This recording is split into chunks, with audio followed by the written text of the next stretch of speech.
I am indeed thankful to the authorities of Bhavans for giving me this opportunity to express my views on such a vital and very relevant topic of Vedic heritage and moral values.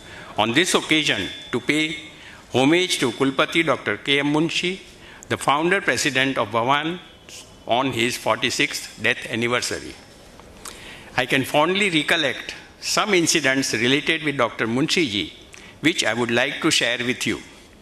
As a student in Baikavibai High School, I was fortunate to read his Kulpati's letters, which were very interesting, informative, and projecting the right Vedic culture.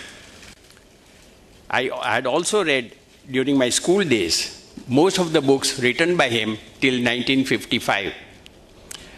And I really enjoyed and learned many new things from them. I can fondly recollect one lesson which was there in our school's syllabus from one of his very famous dramas, Putra Samovadi, in which Devyani made a very universal statement telling, Indra khoto nathi, Indra san khotu che. And which is very true in the modern parlance, as we say, corruption is bad and total corruption is still worse. And with power, man becomes totally corrupt. I also recollect one function on the occasion of Janmashtami, when Sri Jyotindra Dave was a chief guest and on the dais, and on one side Munshi ji was sitting, on the other side Dr. Vilayavati Munshi ji was sitting, and in the backdrop there was a huge portrait of Krishna. And Jyotindra Dave ji started his lecture very humorously, pointing out that આ કનૈયાની આ લીલાનો પાર કોણ પામ્યો છે. The hall burst out with laughter. I am not sure, but the function was in Mumbai, in one of the halls, either Bhavans or Sundarabai or Birla. If any of you have attended, you can correct my memory.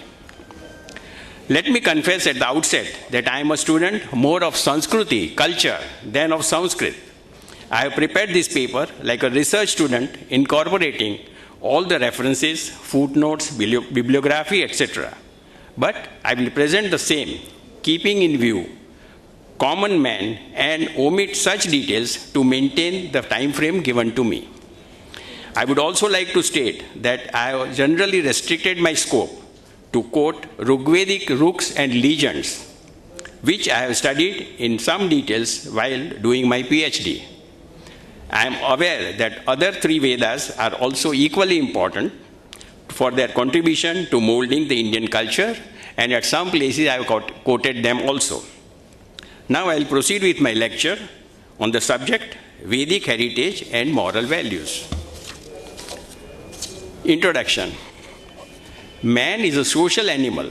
He cannot survive or even enjoy life alone on his own without interacting and seeking help of other people, sentient as well as non-sentient things.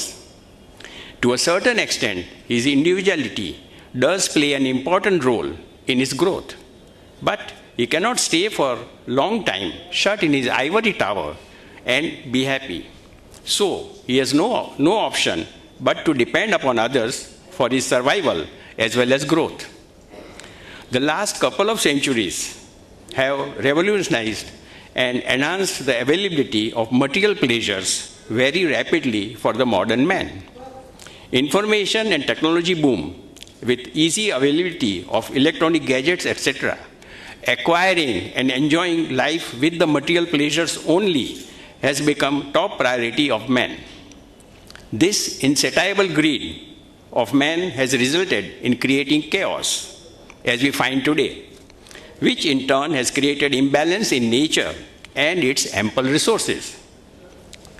It is saddening to note that in spite of our ancient roots and inalienable traditions, the 19th and 20th centuries and the new millennium have taken their toll as India has been exposed to the stormy western winds of technological boom. As a result, the modern Indian, I'm sorry to say, the modern Indian is no longer a good old Indian, as he has not only devalued the traditional values, but trivialized them.